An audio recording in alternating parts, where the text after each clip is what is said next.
वार्षिक क्रीड़ा उत्सव अनुष्ठित बरगड़ जिला पद्मपुर ब्लॉक जमला अरिहंत पब्लिक स्कूल रे प्रधान शिक्षकों अध्यक्षतार वार्षिक क्रीड़ा उत्सव अनुष्ठित हो जाइछि। एही उत्सव रे मुख्य अतिथि भावे जमला ग्राम पंचायत सरपंच ऐश्वर्या पाणिग्राही जोगदे क्रीड़ा कार्यक्रम शुभारंभ करथिले।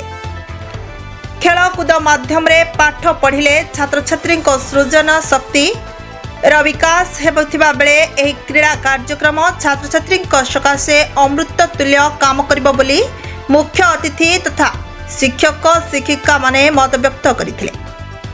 एथिरे समस्त छात्र छात्री शिक्षक शिक्षयित्री अभिभावक जोग दैथिबा बेले समस्त छात्र छात्री निज निजर पसंदर खेल खेली कृतित्व अर्जन करथिले।